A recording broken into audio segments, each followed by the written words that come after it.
Okay. Magandang tanghali po sa inyo lahat. Ako po si Sister Dea. Gusto ko lang po sanang ano ang buhay ko sa nangyari sa akin nung ako'y nakahiga ng 1 taon. Halos hindi po ako gumagalaw.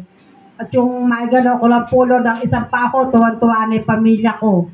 Kaya po ako'y nagpapasalamat sa buhay ko. Marami po akong naubos na halos naibenta po ng asawa ko yung lupa namin. Hindi po ako napagaling sa UST, sa Premier. Pero isa lang po ang nagpagaling sa akin, si Lord lang. Himala po talaga. Tinaningan po ako ng 1 buwan sa UST.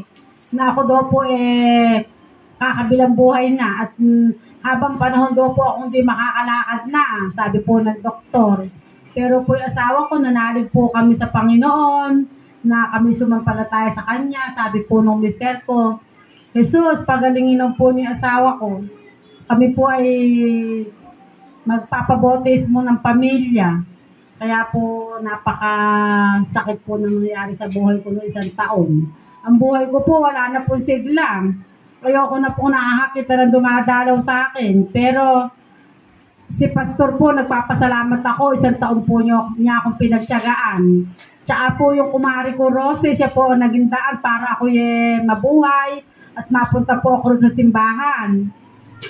Ako po ay nagpapasalamat talaga sa mga gumadya kay katulad po ni pastor. Yung po dire-diretso ko po therapy.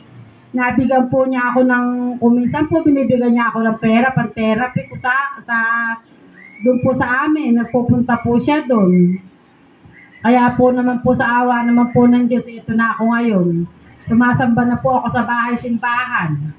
Dahil nakita ko po ang kagalingan ni Jesus sa buhay ko. Pinagaling po niya ako.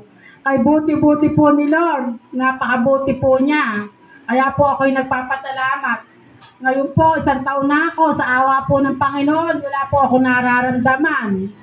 Kaya po sinasabi ko nga po na ako po talaga pong himala. Gusto pa po ni Lord na may pagbago sa buhay ko. Totoo po nung nakakaraan ako po. Medyo suplada, medyo may kabwisitan ako, pero pinanghihingi ko na po ng tawad kay Lord. Pinagkisihan ko na po kung ano po ang nagawa kong kasalanan. Tao lang naman po ako para hindi magkasala. Pero ngayon po, lahat po ng kapatawaran, hiningi ko lahat, binigay ko ang buhay ko kay Lord, na kayo na po ang bahala sa akin, kay buti-buti ng Panginoon sa buhay namin.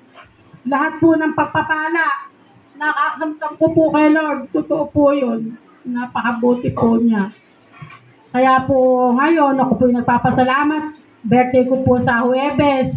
1 taon na po ako. Nung isang birthday ko po, nakahiga lang ako. May mga dumarating ng mga anak ko. Umiiyak po sila. Nanay, magpagaling ka na. Birthday mo ngayon. Lahat ng biyaya ibibigay ni Lord siya. Yung sumampalataya lang tayo. Sabi nung anak ko na lalaki, Nanay, idiretso mo lang yan. Hindi ba nung araw, grade 3 pa lang ako, nagbo-born again ako. Kasi nanay, naintindihan ni Lord ang nasa puso ko. Nung anak ko lalaki, totoo yun, sana na. Totoong nangyari sa buhay ko. Nanay, sige, diretso mo yan. Hindi ka pababayaan ni Lord, sabi nung anak ko lalaki. Ngayon, natutuwa yung mga anak ko. Pag gumagayak na ako, yung damit ko nakahanda na. Yung amusalang ko, nakahanda na. Alam nila kasi linggo ngayon, a-attend ako ng born again. Ayaw nila akong paglakarin, Nanay, baka mapagod ka. Hindi, anak. Sabi ko, inaakay ako ni Lord, papunta sa church. Ginagabayan niya ako sa lahat ng kilos ko. Sabi ko sa mga anak ko. Tapos sabi nung anak ko, yung asa kata, Nanay, gusto ko sa birthday mo, video call mo habang nagba-Bible study kayo.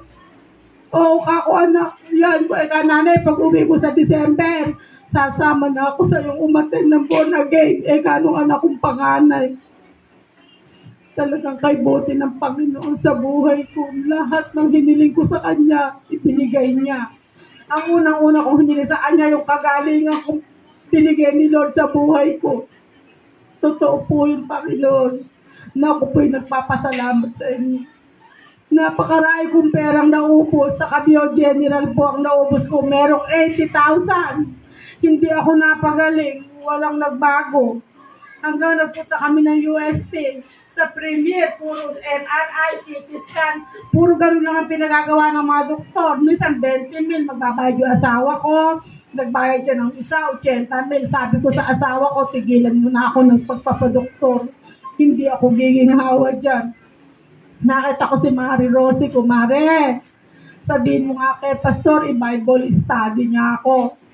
Hanggang tinaya ni Kumari Rosie sila sa amin na ako'y nakaratay. Sandaliri lang po ang gumagalaw ko. Tuwang-tuwa na yung mga asawa ko at mga anak ko. Hindi ako makalakad. Ang ginagawa ng anak kong bunso, magkabila sila ng kuya niya. Inaakay niya ako. Ng mga anak ko, magkabila sila. Pag lumakad ako, yung mga ano ko, pumupuka po yan, yung mga sinit ko. Tapos yung tuhod ko, malambot, luno. Wala pong lakas. Pero sabi ng asawa ko, hoy, mauubos na yung pera natin. Hindi ka pa lumalakad, sabi ng asawa ko. Nagpunta yung asawa ko sa labas, lumuhod siya sa puno. Sabi raw niya, Lord, kung talaga pong buhay kayo, kung talaga pong ako'y naririnig niyo, palakarin niyo po yung asawa ko. Sabi ng asawa ko, palakarin lang po niya asawa ko, hindi ko po siya kayang mawala sa buhay namin dahil siya po ang ilaw ng tahanan. Ang panalaki ko po kay Lord, yung mga anak ko nag-aaral, nahinto sila, college na. Ang sabi ng mga anak ko, nanay, hindi baling mahinto kami ng pag-aaral, gumaling ka lang at makalakad ka, maligaya na kami. Pero kay buti mo, Lord, talaga lahat ng pagpapalat kagalingan, nakamtan ko lahat, Panginoon, Lord, mapakabuti mo sa buhay ko. Yung anak kong lalaki, nana, hindi ako makapagtrabaho ng maayos kasi hindi ka nakakalakad. Masyado kang kawawa sa paningin namin. Kumakain ng masarap, walang lasa, sabi ng anak ko. Pero ikaw nang may awa si Lord, pagagalingin ka niya. Hanggang sabi nila ko na anak ko ng kotse na malambot, nanay. Sigurado pag nilatag ko ito sa'yo, unti-unti ka nang makakalakad. Dahil nakita ko si Lord sa buhay ko. Hinihibas niya yung binti ko. Ang sabi niya sa akin, Lord, anak, magsimba ka lang sa bahay ko, palalakarin kita. Kaya ang dalangin ko, yung bag na nakatabi sa akin, Lord, sabi ko, ito po ang gagamitin ko sa inyo, nalagyan ng Bible ko. At ako po ay makakalakad na at makapagsisimba na. Totoo, pinakinggan ako ni Lord. Napakabuti niyo sa buhay ko. Totoo po ang nangyari sa akin. Himala ni Lord ang nangyari sa buhay ko. Kaya asawa ko, ting makikita sila, Pastor, kung hindi dahil sa mga kapatiran mo. Asawa ko, baka wala ka na ngayon. Sinabi ng asawa ko yun. Kung hindi sa Kumari Rosie mo, baka ala ka na ngayon, pero hindi ko kayang mawala ka sa buhay ko. Kahit na naghihirap tayo, sama-sama lang tayo, sabi ng mga anak ko. Araw-araw, umiiyak ang mga anak mo. Ang sabi ko sa asawa ko, huwag mo na akong patingnan sa UST. Ang gusto ng asawa ko, ibenta pa yung kabilang lupa namin. Ang sabi ko sa asawa ko, mahal, huwag mo nang ibebenta yan. Pinagaling na ako ni Lord, tumalakad na ako. Binibili pa yung lupa namin ng 200,000. Sabi ko sa asawa ko, mahal, huwag mo nang ibenta yan. Ayan si Lord sa tabi ko.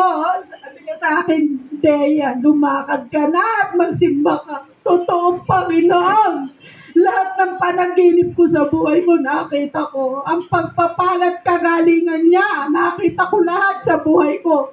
Kaya ang sabi ng mga kamag-anak ko, mga pisang ko, Ate Dea, himala ka. Kaya ngayon pinatayo mo simbahan mo dyan. Magsisimba kami magpipisan, kaming magkakapatid, ganun ka naming kamahal. Pinagaling ka talaga ni Lord dahil sa nakita ko na ikaw ay may pangburol ka na, may susuntan ka ng nicho lahat, ayos na. Ngayon yun ang sinabi sa akin yan. Nung gumaling ako, sabi ko sa pinsang ko, kasi nga ay Ate Dea talagang ikaw, may taning ka, isang buwan lang, sabi niya. Kaya yung mga kapatid ko, yung mga pinsang ko, mahal nila ako. Totoo na ang nangyari sa buhay ko, talagang ako himala sa awa ng Panginoon. Hanggang sa ngayon, isang taon na ako noong August 23. Walang sumasakit sa akin kahit na ano. Ay, buti mo, Panginoon. Pag kunyari mo, ako medyo naglalambot. Sabi ko, Lord, hipuin niyo po ako. At nung po ako lumakas at nakalakad at magsisimba na po ako sa linggo na naman. Gusto ko po magpunta ko sa chat. Wala po ako nararamdaman. Pero pinakikinggan ako ni Lord.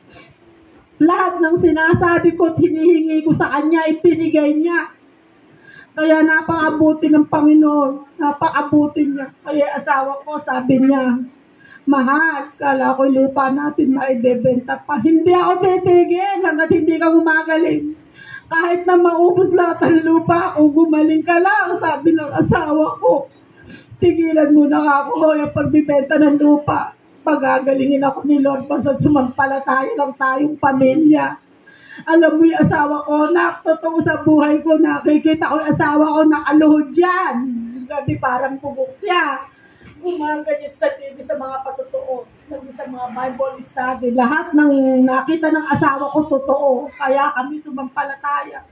Sabi ko nga sa mga anak ko, anak, alam niyo ba, lagi ko napapaginitan si Lord, hinihimas ang pa ako. Kaya nung isang araw yung ali kong mag-aano simbahan, sabi niya sa akin, Dea, magpamisa ka kasi birthday mo. Sabi ko, siya Ason, pasensya ka na. Kasi ako pinagaling ako ni Lord. Kaya ako ngayon, nagkisimba na sa simbahan. Born again na ako. Sabi ko sa kanya, dahil sa kanya ko nakita ang kagalingan ng Panginoon. Sinabi ko sa tiyahin ko, ay buti ng Panginoon. Totoo, pastor yun. Kaya po ako nagpapasalamat ako sa inyo. Sabi nga ng asawa ko, nung nakaraang taon, marami tayong pera, ala tayong saya. Ala tayong ligaya. Ngayon, kahit ala tayong pera, kumakain tayo sa oras, wala ka lang sakit. Sabi ng asawa ko. Kaya asawa ko, totoo lang. Talagang magpapabotismo kami. Gustong gusto ng asawa ko. Kay buti ng Panginoon sa buhay ko. Kaya mga apo ko, pastor, nagkisimba na po sila doon sa born again na rin yung mga apo ko sa abroad ng nanay. Totoo po yun. Talagang ang buhay ko, talaga pong ano lang ako, panibagong buhay na lang ako. Ang totoo pong naubos kong pera, meron pong 400,000 sa pera po natin.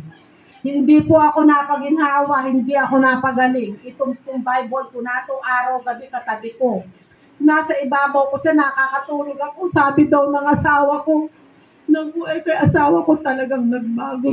Umiiyak ako talaga. Nung kasi panahon na yun, talagang ako, hindi ako nag-i-import. May kasupladahan ako, inaami ko sa Panginoon yun, na ako'y naging mataas, hindi po pala dapat. Hindi baling magpakumbaba tayo, itataas tayo ni Lord. Napakabuti ng Panginoon. Nung ko lang po naintindihan na nung nagbasa ako ng Bible. Kaya ang sabi ko sa mga anak ko, anak, ang buhay ng nanay niyo, panibago, himala, anak. At ako pinagaling ng Panginoon. Pinagaling ako ni Jesus at ng Lord. Sabi ng anak kong bunso, nanay, kay buti ni Lord pala. Yung pigsa ko, nanay, ito pa nga pala talagang himala.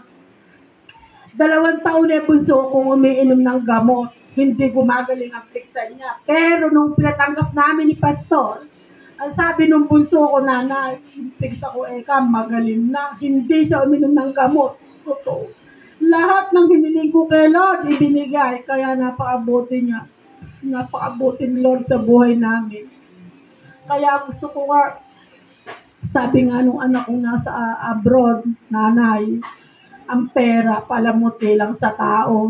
Basta't buhay ka lang, maligaya na kami. Ang sabi ng anak ko, nanay, uuwi ako ng December bago magpasko. Ano ba'y gusto mo pasalubong? Anak, wala akong gustong pasalubong. Ang gusto ko lang makauwi ka sa akin. At hindi ka pinababayaan ni Lord araw-araw. Sabi ko sa kanya, kaya kung ako anak, manalangin ka kay Lord na araw-araw. At ibibigay sa iyo lahat. Yung anak kong kahit sa isang panganin na yung kahit papano, pag ala kaming bigas, nagpapadala na dumarating ang bigas sa amin. Pag ala ko pambili ng pang-maintenance na gamot, dumarating din. Sabi nga nung anak ko, nanay, alam mo, hindi na kami kahit 10 asawa kaya namin, pero ang magulang iisa lang, sabi ng anak ko. Kaya sabi ko sa mga anak ko, anak, alam mo ba ang gusto kong mangyari sa buhay ko? Sumama na kayo sa akin magsimba. Yun ang dalangin kung dinadalangin ko sa inyo. Sumama na kayo sa akin hanggat maaga. Hanggat may panahon pa. Dahil nakilala natin si Lord na totoo siya. Totoo si Lord. Kaya asawa ko laging umiiyak. Totoo siyang buhay. Nakikita niya lahat ang ginagawa natin.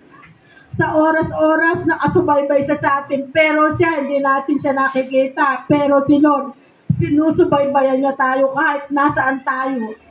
Kaya napakabuti ng Panginoon.